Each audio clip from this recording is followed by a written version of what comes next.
Hello and welcome to the maiden flight of A Bee in Eden. My name literally is the bee, or rather the popular girl's name that derives from that busy buzzer, Debbie. As you might have guessed from my show name of Sedona Deb, I am speaking to you from a beautiful and typical southwestern mesa spot just outside of Sedona, that popular Red Rock destination smack in the middle of Arizona, USA. This is our first show together, so let's get to know each other. Here is what drives me to do the research that produces this show. A great truth hit me a couple of years ago. That great truth was this: if humans are so smart, why are we the only species on Earth that needs money to live? Obviously, that's a rhetorical question, and it implies that humans are not so smart. The fact that we have allowed this system of debt and credit to hum in the background of our lives was enough proof to me that humans are not some kind of evolved species. This crazy system of debt slavery indicated to me that humans are running down a path of devolution, not evolution. Now, for context, that thought struck me as I began writing blogs about research I had been doing on the subject of the history of banking and finance. You see, my family suffered miserably during the last economic collapse we endured in the United States only 8 years ago. In the year 2009, my parents lost their homes to foreclosure, and I saw my own real estate investment dwindle in value from its initial purchase price of $120,000 down to about $40,000. In fact, we actually could not give that house away. My parents were wiped out, and I'm sure it was no coincidence that both of them fell under the scourge of cancer at about the same time. The stress in their lives surely invaded their health.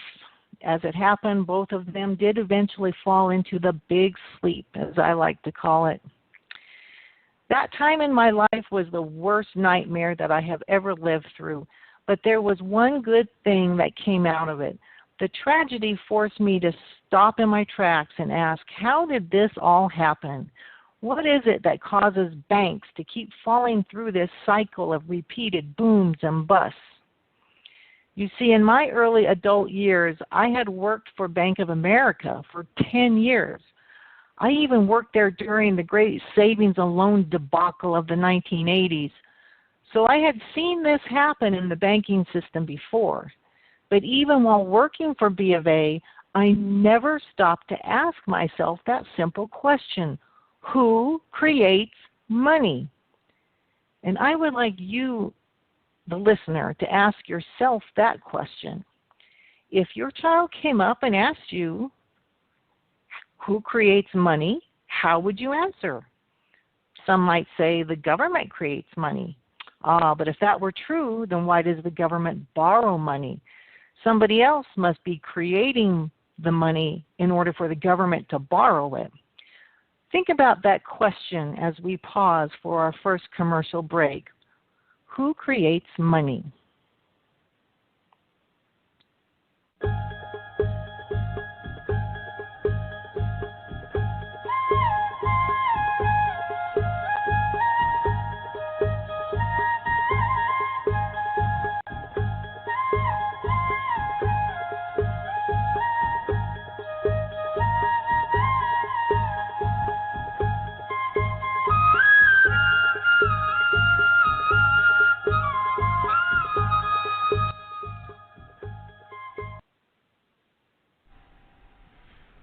Good afternoon.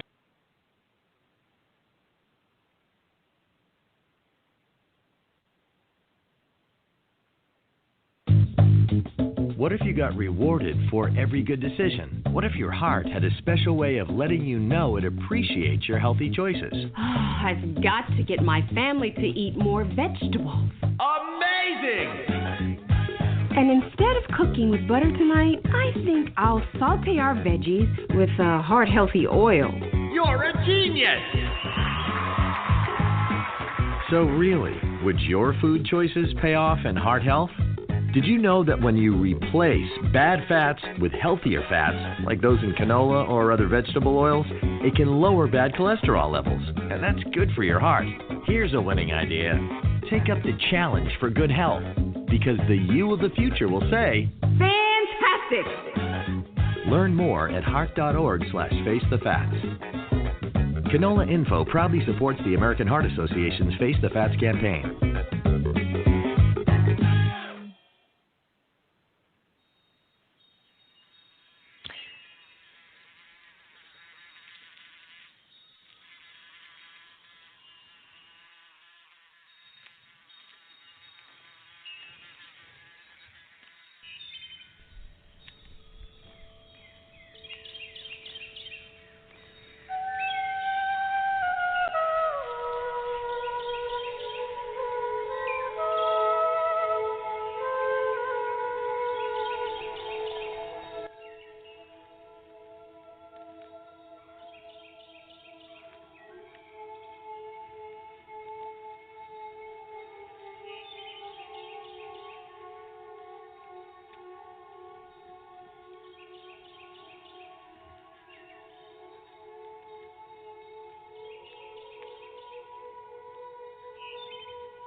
Welcome back to the show of Being Eden. As I mentioned before the break, I finally began asking myself that question, who creates money, after the last economic collapse we all endured in the year 2008. I began to research one book after another, and I finally settled on some new books that had just begun coming out, written by a professor who currently lives in South Dakota. His name is Joseph P. Farrell, and one of his books was entitled Babylon's Banksters, The Alchemy of Deep Physics, High Finance, and Ancient Religion. And that book finally began dissolving the scales from my eyes. I never in my life imagined that things like bookkeeping and banking actually originated in the ancient religious temples way back at the dawn of history. I had worked for 10 years in a major bank, and that is a key point. It is a point that even the folks in our audience who consider themselves to be purely secular or even atheists cannot avoid. The history of credit and the history of religion are so intertwined with each other that you cannot separate one from the other. In fact, hang with me to the very end of today's episode, because I want to give you something to chew on as we approach the upcoming 15-year anniversary of the 9/11 attacks. That author that I just mentioned, Dr. Farrell, recently published a whole book about that event and its connection to ancient religion and to a modern network of people who have access to hundreds of trillions of dollars. But I'll dangle that here as your dessert for today's show. Now, back to our question, where did money and credit come from? We need to take a look at developments that followed the dawn of man, or some people call it the cradle of civilization. That time period when things began to go horribly wrong debt-wise was shortly after the flood of Noah's day, around the time of the rise of Nimrod, the Tower of Babel incident, and the building of that string of cities that occupied the ancient land of what we would today call the country of Iraq. Now, one of the cities that sprang up soon after Nimrod's time was a city called Ur, and that's just spelled with two letters, U-R, the city of Ur. We're talking about the period of time about 3,000 years before Christ. Ur is famous for being the home of the biblical Abraham. And for those of you who are listening and browsing the internet at the same time, our show page has a link to a few pictures, and you can find them even on my own blog site, which is just the Sedona Deb blog, if you want to Google search that. But I've showed you a simple picture to help you visualize where the city of Ur was located. It was located just south of the modern city of Baghdad and just north of the Persian Gulf. And isn't it funny how even in today's modern times, that area of the region of the world is still a hot spot of war. In fact, in the days of the patriarch Abraham, the Persian Gulf extended much further into the desert than it does today. The city of Ur had a seaport right on the Gulf. So, naturally, Ur became a very important city of trade with places as far away as India, Egypt, and even Spain. Now, for those of you not able to see the pictures, I'll just describe things briefly. The pictures that I have on my show page depict a bustling, prosperous town. And you'll see there's a man at the left edge of the graphic holding something in his hand. It almost looks like an iPad. Well, it certainly was a tablet. It was the literal clay tablet upon which the merchants and scribes would keep their bookkeeping records by literally making tally marks with a stylus into the wet clay. And likely that's what's being done in this picture.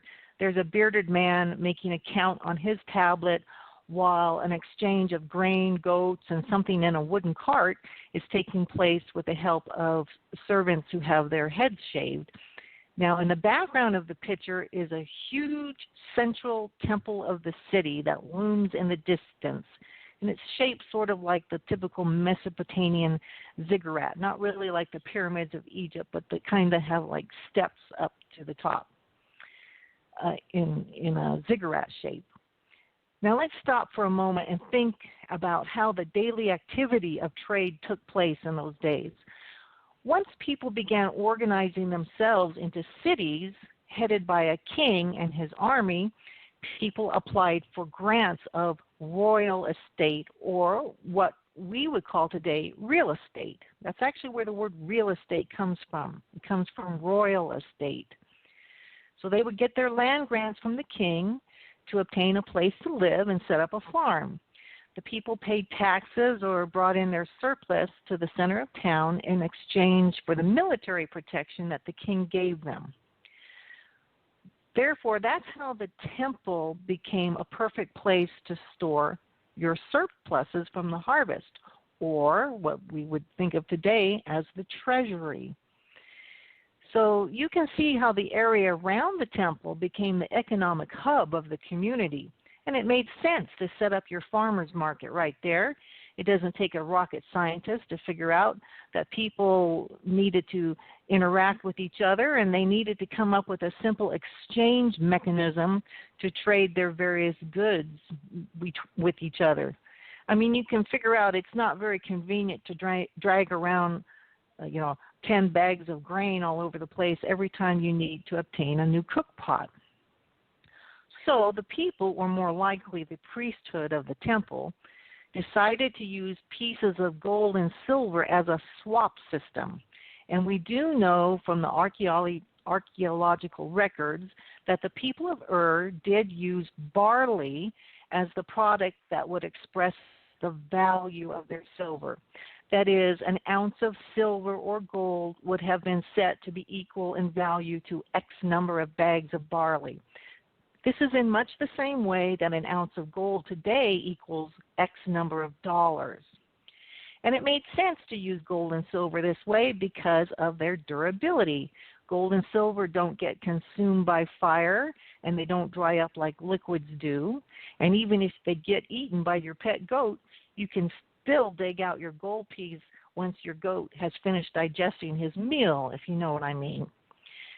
Now, while Ur was incredibly self-sufficient and full of wonderful foods and crafts, Ur was a bit short of her own gold and silver mines. In fact, with the advance of trade and the rise of kingly armies and weaponry, The need for gold, silver, and iron ore quickly outgrew whatever natural mine resources existed in their territory. So it became obvious to the managers of this society that they would need to import supplies of gold and silver bullion from whoever had it outside of their country. And believe it or not, even at this time in history, all gold and silver mines were owned by tightly controlled private family business networks. We will talk about that more in future shows, but for now, let me just say that again. The flow of gold and silver from the mines was tightly controlled by elite networks of families. However, those gold mine networks certainly collaborated with the temple and with the agents of the temple. In fact, there was quite a network of constant communication between the temples, the economic hubs, and the administrators of the gold mines. For proof of that, I'd like to read you a short passage from the book The Babylonian Woe, which was published in the 70s and is now out of print. However, I do have a free version of the book available as a PDF file that anybody can download for free. And on page 4 of this book, forgive me, I'm going to reach across my desk and grab the book. This is what he says. Originally, the state and the temple corporations were the only bodies which possessed the necessary stability and resources for establishing widespread commercial relations. Now notice this next point. Temple servants were sent on distant missions provided with letters of credit which enabled them to obtain supplies in other cities. And then over on page 6, the author comes right out and just says, thus the traveling merchant gave credit. And there you go. The invention of credit being passed from one temple to another via nothing more than communication on a clay tablet. These letters of credit were something like a giant credit card with no credit limit to it. And there is much implied in that statement. First, the temples in distant lands were colluding with one another and must have maintained high levels of trust to each other. Second, this letter of credit gave much power to the holder of that letter of credit, even though the letter itself was nothing more than a piece of clay. But the financial power that backed that letter of credit spoke volumes. Now, I'll let you chew on that for a couple of minutes while we take our next break. Then we will talk about how these agents of the temple became a class of powerful people unto themselves as money magicians who could wield credit like a magic wand. More than 1 million wild animals are killed each year illegally. Poaching is a major threat to our country's wildlife. I'm Tom Barry. I'm an actor with a desire to preserve living space for wildlife. The Humane Society Wildlife Land Trust does just that. Works with private landowners to protect wildlife, to preserve natural habitats. To learn more or to work with the Humane Society Wildlife Land Trust, call 800-729-SAVE. That's 800-729-SAVE or visit wildlifelandtrust.org. Thank you.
Welcome back to the show.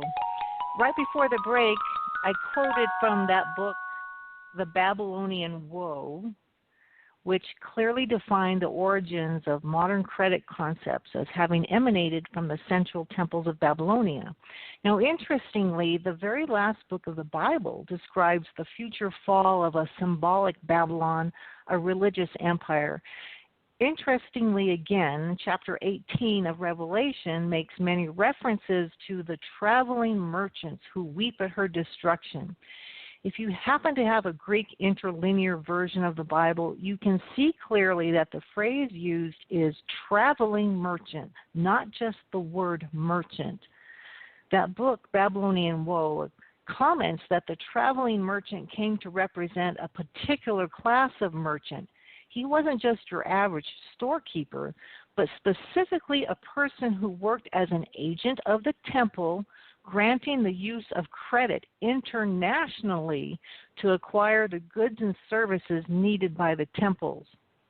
Now, page 11 of that book mentions that this class of moneylender was so unique that they came to be identified by a specific word in the ancient language, as if they were a race of people unto themselves.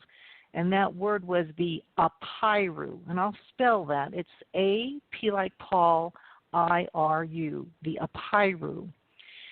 The author has no kind words for these people.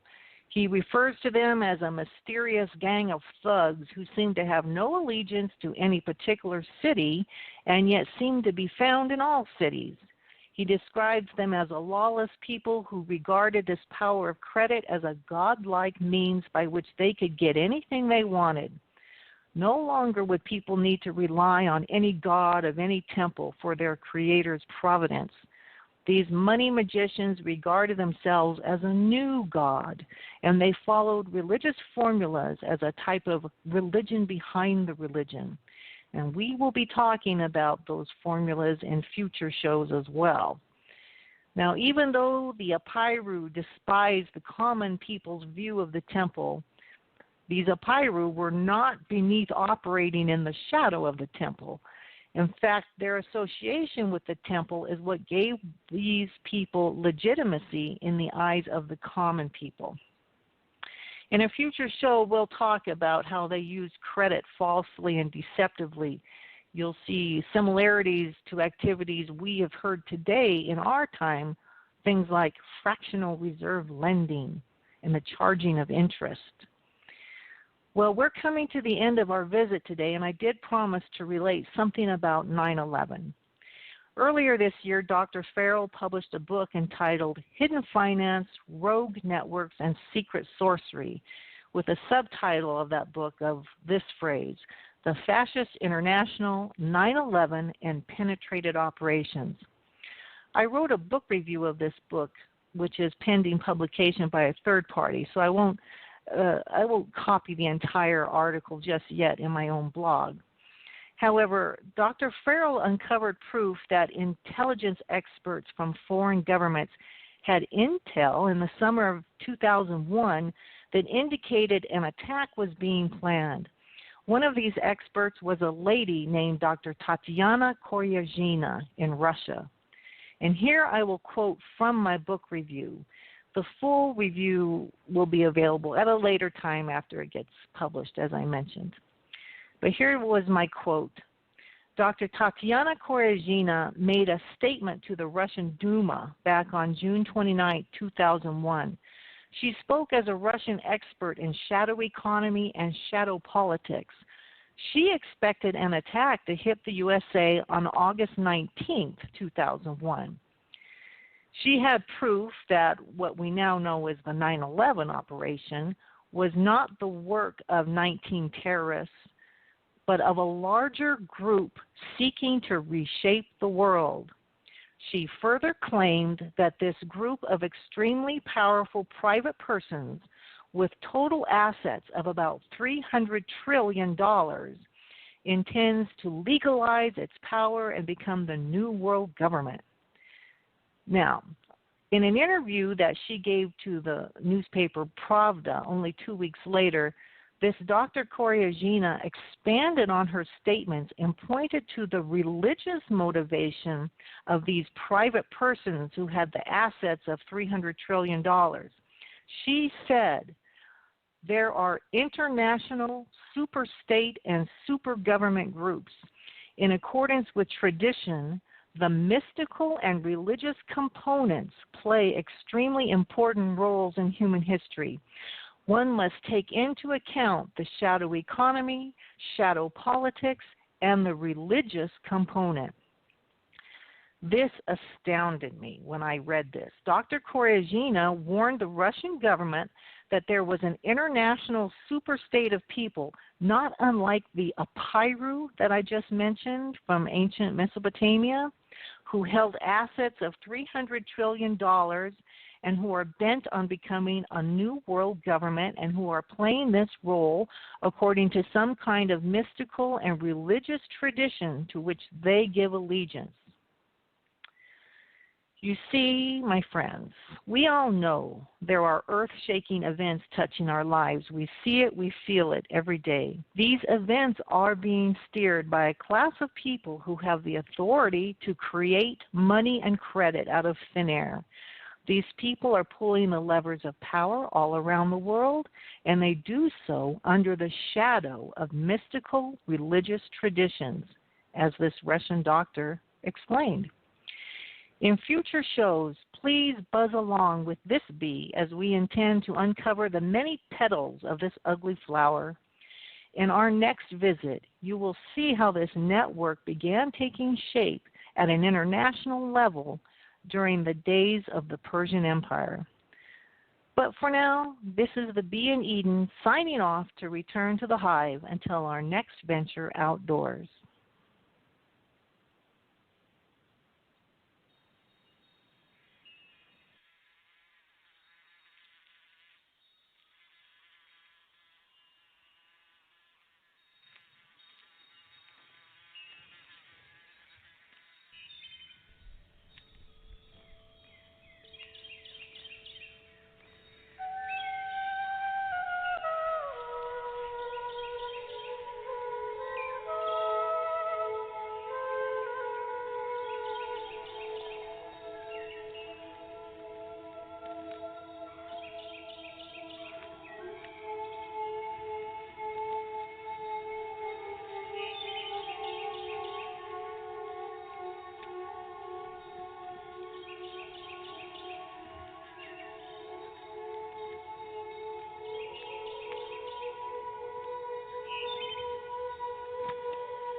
Relationships are full of mix and match and make it work. An ordinary mattress is not soft enough for you, not firm enough for him. Enter Sleep Number. You can both adjust the mattress to your perfect firmness, comfort, and support, your Sleep Number setting. Plus, J.D. Power now ranks Sleep Number highest in customer satisfaction with mattresses. The time is now for the biggest sale of the year. All beds on sale. Save 50% on the Labor Day limited edition bed. Only at one of our 500 stores nationwide. For your local store, visit sleepnumber.com. For J.D. Power award information,